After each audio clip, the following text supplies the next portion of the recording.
Mr. Chairman, and thank you to all of you this morning. Very interesting.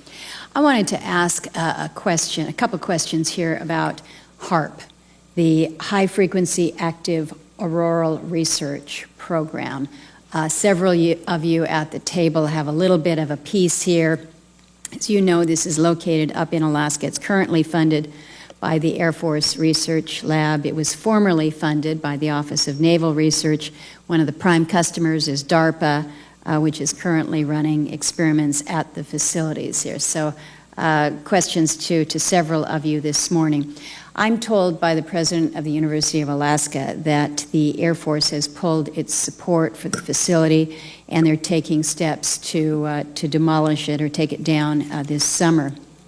He's making the argument that there is other opportunities for us and is trying to find a path where the university might be able to take title to the facility. I'd like to start with you, Dr. Prabhakar. I understand that a lot of folks here on the committee probably don't understand what HARP does. I think most Alaskans don't really know what HARP does or why the agency is involved in it. So a very brief explanation and then a more direct question. Would you be disappointed or would you lose something if HARP were to go away? Senator Murkowski, as I think you know, one of our programs has been using the HARP facility for the research that it's pursuing. And my understanding is that we did get value out of that interaction. The P in DARPA is projects, and we're not in the business of doing the same thing forever. And so very naturally, as we conclude that work, we're going to move on to other topics. So it's not an ongoing need for DARPA, despite the fact that we had actually gotten some good value out of that infrastructure in the past. Understood. Then to Dr. Walker and Mr. Schaefer then, Dr. Walker, your agency is currently running the facility. I've mentioned that it's our understanding through the president of UAF that the plans are to move forward and demolish the facility this summer. So the question to you is that accurate? Can you explain why? And then perhaps to both you and Mr. Schaefer, is there any benefit in exploring a potential relationship with the University of Alaska to perhaps take over the HARP? Yeah, thank you, Senator.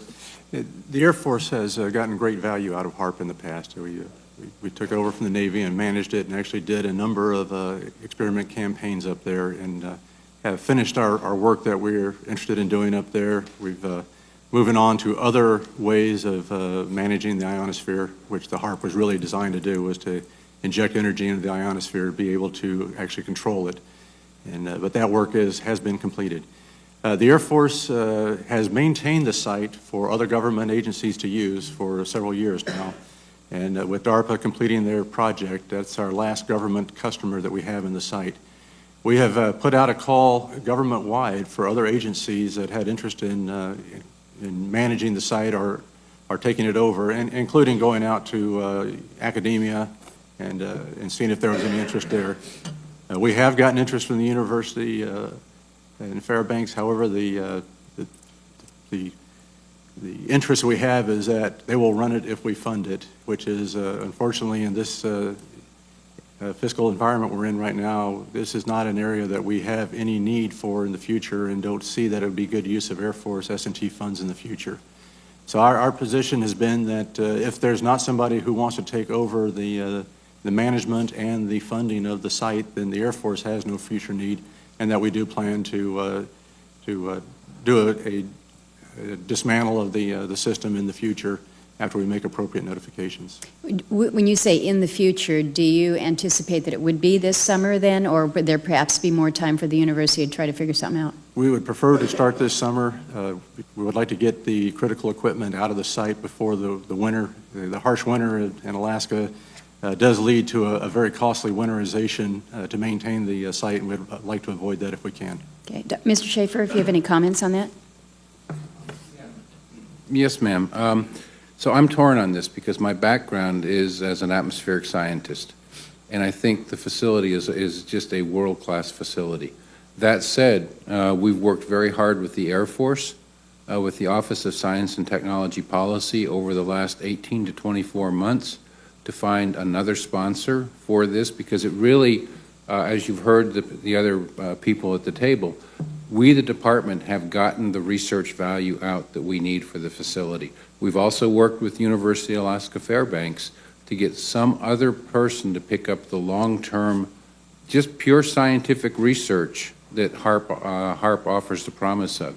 But with all the other issues and problems and challenges facing the department at this time, we just don't see that investment over a long-term period is where we would prioritize our investment. So we've been working with other agencies, trying to get agencies like National Science Foundation, Department of Commerce, who runs the National Ocean and Atmospheric Administration, to pick up the HARP facility. No one else wants to step up to the bill, ma'am.